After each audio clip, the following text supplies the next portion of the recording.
So, Tyson Fury leaves.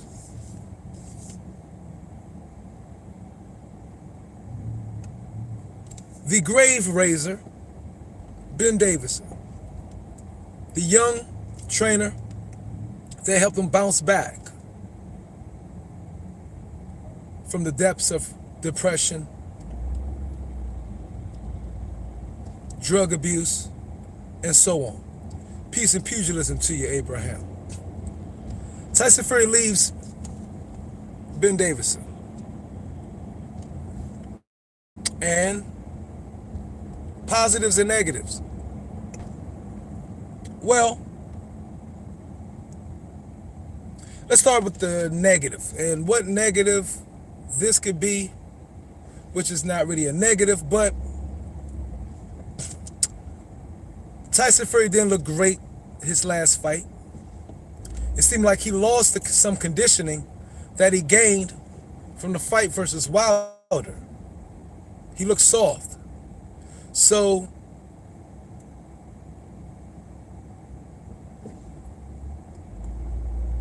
perhaps Tyson Fury and Ben Davidson were too much more like friends than more trainer and fighter. Ben Davidson was young. Was he 26, 27 years old? His depths of knowledge isn't as strong as many of the trainers that's been in the game a lot longer. So it's very, I'm not going to say very little, but it's limited of how much he can give Tyson Fury. His reservoir of knowledge is not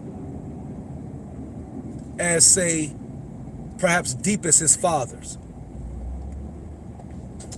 or who he going to now, which is, I heard, Sugar Stewart, or what his name is, Emmanuel Stewart's son. So it's the business. I'm happy he didn't. I'm not saying I'm happy, but it's good that he didn't go back to Freddie Roach. But I'm wondering, why didn't he just go back to his father? You know, those father-son combinations are special. His father was very vocal about Tyson Fury, why he's been away. Different things that he's noticed, especially after the Otto Wallen fight. And you know, fathers know how to push their sons' buttons. Your father's never going to let you go into that ring unprepared, not ready. And as long as they can last, I think you always see the fighter, which is the son, be at their best physical shape, mental frame, everything, while he's still under that father who is his trainer. We've seen it so oftentimes. Roy Jones slipped off when he left his father. Miguel Cotto.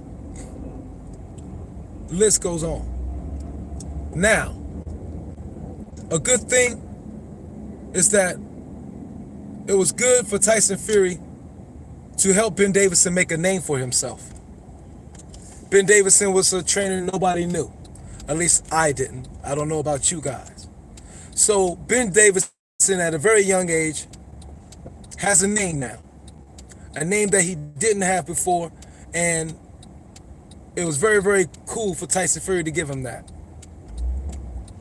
Now, it'd be super cool that he helped this young fighter, Ben Davidson, get a name recognition for himself and get his career started.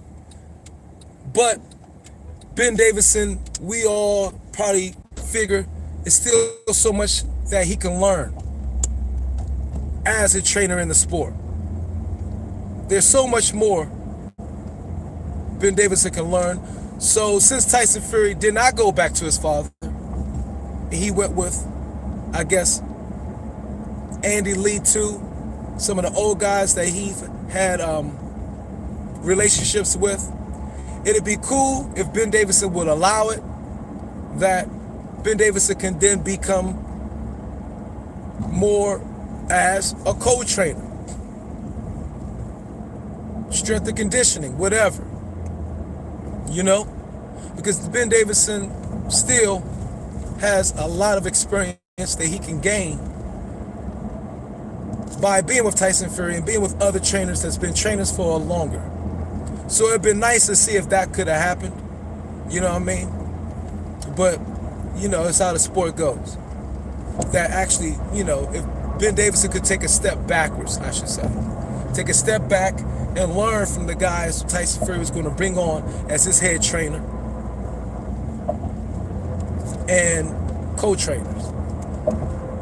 That would have helped Ben Davidson a whole lot, increase his knowledge, and be better overall for himself in the future.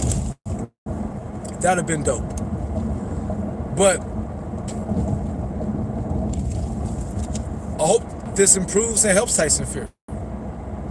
Maybe he needed a change.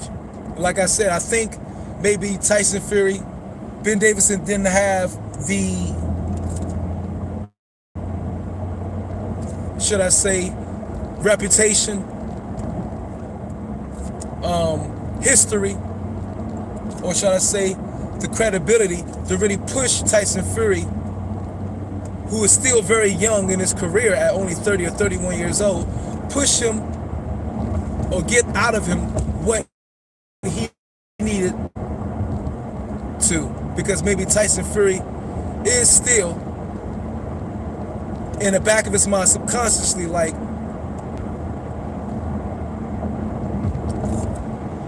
maybe not respecting his authority. That could be a case. So, but again,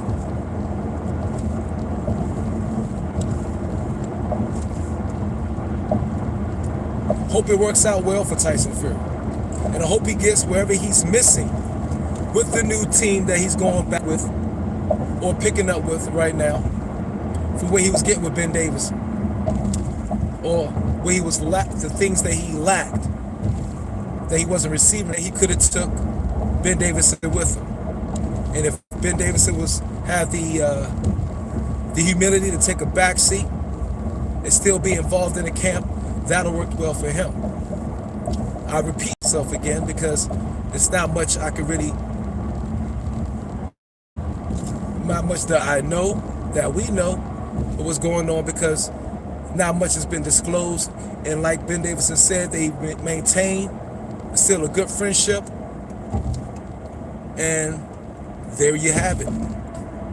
There you have it. But again, it was great that Fury gave Ben Davidson a chance. It was great for what Ben Davidson was able to do with Tyson Fury and help him make a name for himself. All those things are awesome. Absolutely awesome. And you never know. They may reunite again in the future.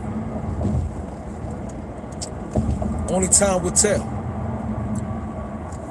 But Tyson Fury, I'm sure, needs to do whatever he needs to do. I'm sorry I can't read the comments, all you guys' comments, because I am driving home. But Tyson Fury needs to do whatever he needs to do to prepare for some very, very, very, very big fights ahead of him in his future. And that being Deontay Wilder. That being potentially Anthony Joshua. Povetkin, who knows? And if Ben Davidson could not give Tyson Fury what he needed, the extra mile, then Tyson Fury did what was best for him. It's always better to go with the experience. And it's because experience is the best teacher. And this is Myra Magnus, baby. Another segment of Boxologics United. Hit the like button on your way out. I will be back tonight. One love.